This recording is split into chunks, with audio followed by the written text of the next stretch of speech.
창세기를 읽을 때 누가 하나님 나라의 후사인가가 주제여야 돼요. 창세기를 어떻게 읽을 것인가. 우리는 12장부터 시작되는 소위 족장사라고 말하고 있는 이 부위를 누가 하나님 나라의 후사인가.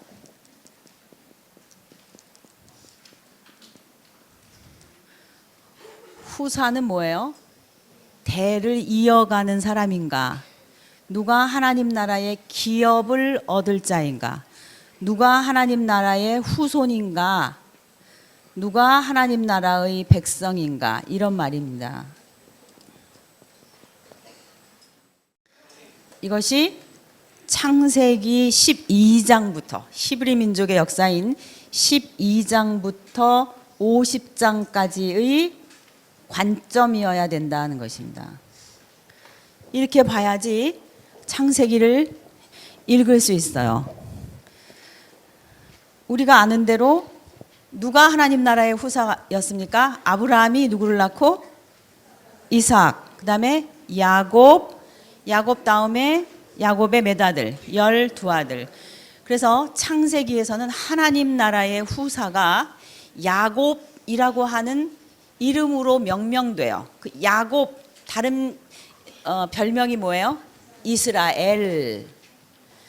그래서 후손 만들기의 결정체로 나타나는 이름이 뭐예요? 이스라엘이라는 것입니다. 그래서 선을 만들어 놔야 되죠. 12장부터 50장까지가 가는 길을. 그러면서도 읽을 때 어떤 절차를 거쳐서 하나님의 나라 백성이 이 하나님 나라로 들어오게 되는가의 원리를 찾아내야 돼요. 아브라함의 역사 속에서도 그걸 찾아야 되고 이삭의 역사 속에서도 그걸 찾아야 되고 이렇게. 우선 족장사를 아브라함, 이삭, 야곱의 이야기를 하기 전에 우선 오해를 좀 씻었으면 좋을 게 있어요. 그게 뭐냐면 우리가 아브라함 그러면은 이렇게 그 세계 역사하고 잘 연결을 못 시키는 거예요. 그냥 이렇게 성경에만 있는 어떤 위대한 인물 이렇게만 생각해요. 그러니까 홍길동 그러면은 실제 인물은 아니잖아요. 예? 그러니까 홍길동 그러면은 이렇게 있는 어떤 그 이미지처럼 아브라함 그래도 그냥 이렇게 두리뭉실하게 성경에 나오는 위대한 인물 정도로 생각하지 그것을 우리가 지금까지 창조부터 쭉 공부해온 역사에 잘 연결을 못 시키는데 그거부터 해야 돼요. 아브라함이 밑도 끝도 없이 그냥 이렇게 어디서부터 나온 사람이라고 생각하면 안 되죠. 자, 우리는 조금 공부했기 때문에 지도 속에서 아브라함이 어느쯤에 있었던 사람인지 우리가 알고 있습니다. 우선 문명으로 치면 어느 문명이에요? 이집트 문명이에요? 메소포타미아 문명이에요? 예, 메소포타미아 문명 속에서도 갈대아 우루라고 그랬습니다. 그러니까 우루라고 하는 지역은 당시 수메르 문명의 최고치의 문화를 자랑하고 있었을 때인 우루 남무 시대, 그러니까 수메르 약 3기 정도 되는 시대 때가 세계 역사 속에서 많은 자료와 문헌들을 남기고 있는 때입니다. 그러니까 이때는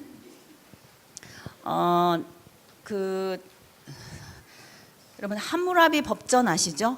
예, 그러니까 함무라비 법전이 이 문화권 속에서 있었던 거예요. 그리고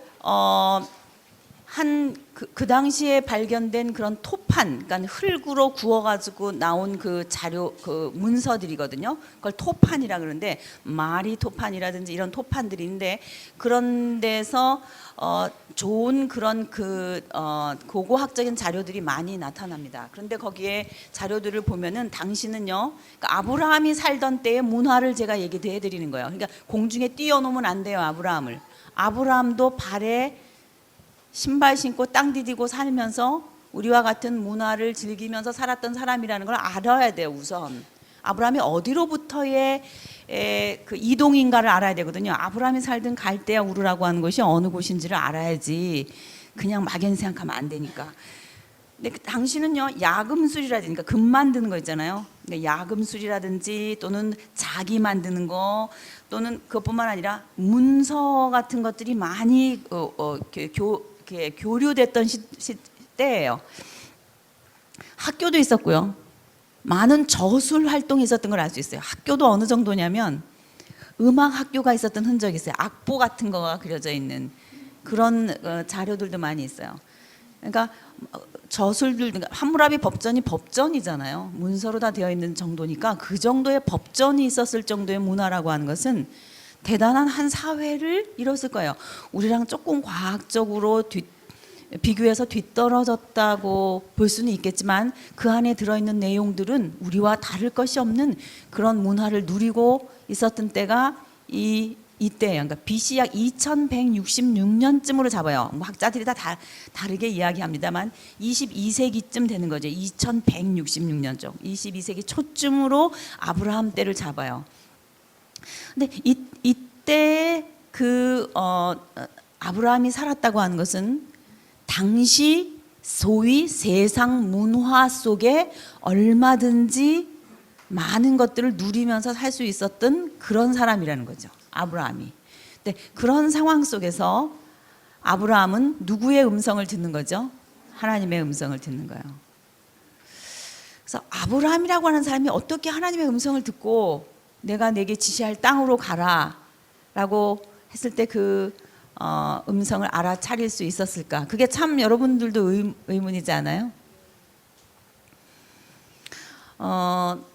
우리가 그것을 알 수 있는 것은 아브라함 때를 족장 시대다 이렇게 말하는데 우리가 창출민수 사사망 쪽 했을 때 그 창 위에 붙여놨던 노란색 문서 있었죠. 욥기였죠. 저는 참 그 부분이 흥미로워요. 어떻게 그런 족장 시대에 하나님의 이제 나라를 시작하려고 하는 이때에 이미 욥이라고 하는 사람이 가지고 있었던 신앙의 수준이라고 하는 것은 이 세상에, 그러니까 그 당시 세상에서 흔히 종교라고 했을 때에 특징 지을 수 있는 이 도덕 종교, 그러니까 인과응보의 종교입니다. 네가 잘못한 게 있으니까 벌을 받지. 그러니까 인과응보의 잣대로 욥의 사건을 해석하려고 했던 당시의 석학들, 그 욥의 친구들의 그 문화를 보면 그 당시 사람들이 어떤 어떤 정도의 신앙생활을 하고 있었는가를 볼 수 있고 그 장면 속에 욥의 신앙이라고 하는 것은 이런 거를 전제합니다. 사람이 신앙이라는 것을 가질 때 대가를 바라지 않고도 출발할 수 있는가? 대가를 바라지 않는 신앙, 울타리로 둘러쳐 주시고 잘되게 해주시고 복받게 해주시고 건강하게 해주시고 농사 잘되게 해주시니까 하나님을 섬기지. 무슨 종교일까요 이게? 대가를 바라는 제가 그랬죠. 모든 종교의 출발은 우리로부터 출발하라 그런다면 누구 때문에 하는 거라 했어요? 하나님에게 포커스가 맞춘 거예요? 나 복 받으려고 하는 거라 그랬어요? 모든 신앙의 출발 지점이 거기입니다. 거의 다. 그런데 그런 신앙을 전제로 하는 거를 얘기하고 있는 것들이 그런 것들이거든요. 참 이 욥기는 깊어요. 대단한 깊이를 가지고 있는 책입니다. 신앙의 전제를 가늠해보자 하고 대드는 듯한 책이에요. 욥기가. 인간이 왜 신앙을 가지는가? 대가 때문이다. 대가성 신앙이라는 거죠. 경제의 신입니다. 신이 나에게 해주는 게 있으니까 신을 섬기고 신을 사랑하는 것이지 대가를 바라지 않는다면 과연 인간이 거기에 자기를 걸 수 있는가? 대단한 전제입니다. 대단한 명제예요. 이 명제를 다루고 있는 책이 욥기예요. 그렇다면 족장사가 시작하고 있는 창세기의 그 아브라함 시대 때를 배경으로 해서 나온 책이라고 한다면 욥기가 당시에 이 욥이라고 하는 사람의 이야기를 성경의 그 당시의 문헌으로 성문서로서 하나님의 그 캐논으로 정경으로 하나님의 섭리 가운데 39권 중에 속하게 하셨다면 저로서는 저 개인의 생각으로서는 이제 막 출발하려고 하는 이 하나님의 나라, 아브라함으로부터 이제 하나님의 나라를 구체화하고 역사 속에 정형화하려고 하는 이 순간쯤에 욥이라고 하는 사람의 문헌을 통해서 진정으로 시작되는 이 하나님의 나라라고 하는 것에 그 하나님의 나라의 질, 대가성의 하나님의 나라가 아니라 이 하나님의 나라는 얼마나 창조로부터, 나중에 창조과학 공부하잖아요. 욥이 내가 뭐 악어의 뭐를 아느냐, 별의 저기를 자리를 아느냐, 또 뭐예요, 공중에 떠 있는 이 지구를 네가 공중에 매달아 놓을 때 네가 있었느냐. 그 완전히 창조과학 하잖아요. 완전히 창조부터 인간의 본질을 쫙 창세기부터 창출미서 사상을 하는 것처럼 그런 이야기들로 결론 지어주면서 내가 내 몸 밖에서 하나님을 봅니다. 그 부활까지, 창조부터 부활까지 있는 그 모든 내용들을 욥에서 다룬 걸 볼 때 아주 묘한 그 조화를 이루지 않나 그런 생각을 해요. 하나님의 나라가 이제 이렇게 출발할 때 이제 그런 여러 가지 점으로 볼 때에, 그리고 아브라함의 그 친척들이 있었던 밧단 아람으로 나중에 리브가 찾으러 보내잖아요. 거기에 그 조상들이 있는 곳에서 자식을 찾아오게 하거든요. 그건 무슨 말이겠어요? 하나님을 알고 있는 사람들의 문화를 얘기하는 거거든요. 그곳에. 그러니까 아브라함부터 하나님이 불러서 하셨는데 그 언저리에 이렇게 얘기를 보면 이 셋 계열의 문화가 흘러내려오면서 그래도 하나님을 알고 있었던 사람들이 그 메소포타미아 문명 가운데에 그래도 있지 않았을까. 욥을 볼 때도 그렇고 그런 생각이 듭니다. 그런데 그 가운데서 하나님이 누구를 특별히 뽑으신 거예요? 아브라함을 불러서 이제까지 아브라함이 경험했던 그 하나님, 한 인간으로서 메소포타미아 문명에 살면서 창조주 하나님을 알면서 그와 교제했었던 그 상황 속에서 그 하나님과 교제하는 방법 속에서 삶의 방향을 찾아 이주하는 행동으로 옮기는 데까지 하도록 만들고야 많은 그 아브라함의 신앙, 한두 해 하루 이틀 생긴 신앙이 아닌 거죠. 그 자세하게는 우리가 모르지만 분명한 사실은 아브라함은 하나님과 영적인 교제를 할 줄 알았고 자기의 인생을 행동으로 옮길 수 있을 정도의, 이주하면서 옮길 수 있을 정도의 하나님과 깊은 영적인 교감을 했던 사람이라는 거죠. 만약에 오늘 밤 가브리엘 천사가 나타나서 아무개야 너는 뭐 오늘 어떻게 해라 이렇게 말하면 그게 가브리엘 천사가 진짜 나타난 건지 사탄이 나타난 건지 여러분 분별하려면 영적인 실력이 있어야 돼요. 하루아침에 그 분별력이 생기는 게 아니에요. 여러분이 영적인 세계에서 하나님께 깊이 들어가서 기도하고 말씀의 세계에 깊이 들어가서 묵상하면서 하는 이런 그 영적인 세계 속에서 한두 번 영적인 머슬이 생겨가지고 이런 것들을 찾아내는 게 아니에요. 오랜 시간을 거쳐서 깊은 기도 속에서 말씀과 연결해서 하나님과 교제를 나눌 때 이게 하나님의 음성이라고 자기가 듣고 움직이게 돼서 한 발자국 움직이는 것이지, 그거 분별해내기까지요 얼마나 오래 걸리는데요. 그 영적인 근육이 생기기까지 얼마나 오래 걸리는데, 아브라함은 그거를 해낼 수 있는 정도의 실력이 있었고 마리아 같은 경우도 그거를 해낼 수 있는 실력이 있기 때문에 그것이 천사가 나타나서 메시아가 당신의 몸을 통해서 나타날 거라는 거를 분별할 수 있는 능력이 있었던 거거든요. 그러니까 하루아침에 되는 거 아니거든요. 성경에 나오는 그런 얘기들 이렇게 들으면 너무 단편적이기 때문에 그냥 이렇게 막 마술적인 것 같은 어떤 그런 이렇게 생각을 갖는데 그게 아니고 깊은 경험들이 있었던 사람들이다 이 말이죠. 그래서 아브라함은 우리가 아는 대로 이 우르에서, 갈대아 우르에서 이렇게 거쳐서 이제 이쪽으로 옵니다. 이주해 와요.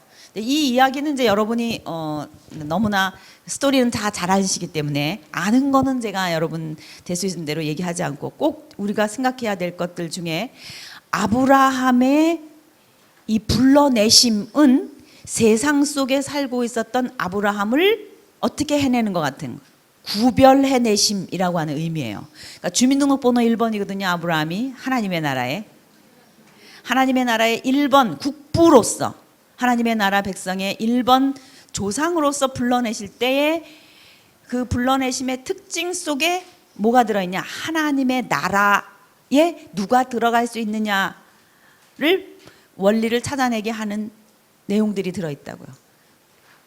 에클레시아 뭐예요? 불러내심이란 뜻이에요. 세상 속에서 따로 불러서 구별하심이 교회의 의미예요. 하나님의 나라의 의미예요. 그러니까 아브라함을 에클레시아 교회로 시작하시면서 세상 속에서 불러내심이 출발이에요. 떠남이에요. 떠남. 어디로부터 떠남이에요? 자기가 익숙했었던 곳 우르에서부터 떠나는 거예요. 세상으로부터 떠나는 거예요. 떠나서 이주합니다. 그 이주한 땅이 나중에 이스라엘 백성에게 무슨 땅이 되는 거예요? 젖과 꿀이 흐르는 무슨 땅이 돼요? 가나안 땅이 되는 거예요. 이제 여러분이 스테레오 타입으로 두 개의 스테레오를 놓으세요. 하나는 이 바벨론 지역 갈대아 우르에서 불러내셔서 가나안이라는 하나님의 땅으로 오게 하는 아브라함의 이동과 그다음 그 후손들이 커져서 국민 만들기 끝났었을 때에 에집트의 고센 지역에 몇백만 명의 백성이 됐을 때 공동체가 됐을 때 다시 이들을 어디로 불러내시는 거예요? 가나안 땅으로 불러내시는 거예요. 그러니까 메소포타미아 문명에 있었던 아브라함을 불러내셨던 그 땅, 그 후손이 번성했던 에집트에서 다시 불러내셔서 다시 오게 하는 땅이 똑같은 땅이다 이 말이죠. 그 땅이 무슨 땅이에요? 가나안 땅. 신약의 얘기로 하면은 팔레스타인 땅. 가나안 땅이라는 거예요. 이 지도를 중심으로 해서 이쪽 문명과 이쪽 문명 두 개를 여러분이 양쪽에 놓으세요. 그리고 이쪽으로의 이동이다. 일루의 집결이다. 가나안으로의 집결이다. 이것이 하나님의 그 지정학적인, 그러니까 이 지구 속에 지형 속에 하나님이 자리 잡으신 하나님의 통치가 일어나는 좌소로 쓰신 거다 이 말이죠. 그러면 이곳에는 뭐가 있어야 될 것 같아요? 이곳에는 템플이 있어야 돼요. 템플은 뭐예요? 하나님이 통치하시는 왕좌가 있는 곳입니다. 이제는 예루살렘이다, 가나안이다 이렇게 했을 때 어떤 생각을 가지셔야 되냐면은 이곳은 누구의 통치가 일어나는 곳이다? 하나님의 통치 좌소이다. 이렇게 하나님의 나라의 근거지를 지구 속에서 지정학적으로 나타내신 곳이구나 이런 생각을 하시라는 것입니다. 그것이 가나안이에요. 그러니까 이제 우선 아브라함을 불러내셔서 가는 곳도 바로 저기라는 거죠. 뭐를 세우시기 위해서요? 하나님의 나라를. 하나님의 아브라함을 선택하셨어요. 그리고 아브라함이 그 다음에 누구를 낳아요? 이삭을 낳아요. 근데 이삭을 낳게 되면서 다음에 이 나라의 국민인 이삭의 특징을 보여주시는데 특징을 보여주시면서 나오는 중요한 원리가 뭐예요? 이삭 속에서 찾을 수 있는 중요한 원리가 뭐예요? 이삭은 어떤 아들이에요? 혈통을 쫓아서 나올 수 있는 아들이에요? 몸으로 육으로는 나올 수 없는 아들인데 나왔어요. 육으로는 나올 수 없는데 아들이니까. 이 말은 뭐냐면 이 나라는 어떻게 들어갈 수 있느냐? 인간의 혈통으로 들어가는 나라가 아니라 누가 낳아야 들어가는 나라예요. 하나님이 낳아야 들어가는 나라예요. 하나님이 낳다, 거듭나다라고 하는 중생이라고 하는 것은 나다라고 하는 때 쓰는 이 말은 남성의 출산 행위를 나타낼 때 쓰는 동사입니다. 그러니까 이제 이 나라에 들어가는 사람들은 즉 이 나라의 국민들은 뭐냐? 누군가 낳아야 돼요. 변화되는 게 아닙니다. 옛날의 성품이 변화되는 게 아니에요. born again 하는 거예요. 다시 태어나야 돼요. 다시 태어나는데 혈통을 쫓아서는 나올 수 없어요. 누구를 쫓아서만 나올 수 있어요? 하나님의 혈통을 쫓아서 하나님이 낳아야 돼요. 하나님의 출산 행위와 같은 아담의 계열을 쫓아서 나오는 자식이 아니에요. 몇째 아담이에요? 둘째 아담을 쫓아서 나와야 돼요. 나중에 바울 신학 자기가 이거를 정리하면서 그렇게 말했어요. 마지막 아담이다. 그러니까 아담을 쫓아서 나오는 혈통이 아니라 둘째 아담인 예수 그리스도를 쫓아서 나오는 혈통을 샘플로 보여주기 위해서 이 나라의 국민이 되기 위한 조건으로 이삭이라고 하는 사람이 나타난다는 거예요. 육으로는 알 수 없는. 마치 누가 그런 것 같아요? 예수님이 아담의 혈통을 쫓아온 것이 아니라 성령을 쫓아났다 그랬잖아요. 아담의 몸을 쫓아오는 육신의 혈통을 따라온 것이 아니라 둘째 아담으로 다시 대표되는 두 번째 아담이다 말이에요. 진정한 사람이라는 거예요. 그래서 둘째 아담과 같은 대칭을 이루면서 나타나는 아들이 누구냐면 이삭이라는 거죠. 이렇게 출생부터가 주민등록번호 2번 이삭은 누구를 예표하냐? 예수님을 예표해요. 그러니까 이 나라에 들어가는 것은 예수 그리스도와 같은 제물의 대속을 통해서만 이 나라의 백성으로 들어갈 수 있는 티켓을 살 수 있다라고 하는 것을 보여주는 예가, 그 그림자가 누구예요? 이삭이라는 거죠. 출생뿐만이 아니라 그의 죽음도 마찬가지예요. 예수님의 죽음이나 이삭을 죽이려고 했던 거나 누구 똑같죠? 제물로 바쳐지는 예수 그리스도를 그림자처럼 보여주기 위해서 아버지 아브라함이 아들 하나밖에 없는 아들 이삭을 제물로 바치고 등에 제물 태울 장작을 메고 올라가는 그 장면이나 예수님이 등에 십자가를 지고 골고다를 향해서 올라가는 장면이나 하나밖에 없는 아들을 죽이는 아버지의 심정이나 아브라함의 이 그 심정이나 같이 그것을 예표로 보여주면서 하나님의 나라의 본질은 아들 이삭의 죽음과 대속을 통해서 그 혈통이 이제 이어져 나갈 거라고 하는 것을 보여주는 기가 막힌 스토리가 족장사에 들어있는 내용의 핵심입니다. 그래서 이삭이 죽지 않고 수풀에 걸린 수양의 대속적인 죽음으로 부활한다. 부활 사상을 보여주고 있는 것. 그것이 이삭의 생애입니다. 그렇죠? 그래서 주민등록번호 2번 속에서 우리가 알 수 있는 것은 대속의 죽음, 우리를 불러내심, 그다음에 대속의 죽음, 육으로 나지 아니하고 성령으로 말미암아 나심, 이런 의미들이 들어있어요. 누가 하나님의 나라의 후사인가 했을 때 그 의미들이 원리로 있다는 거죠.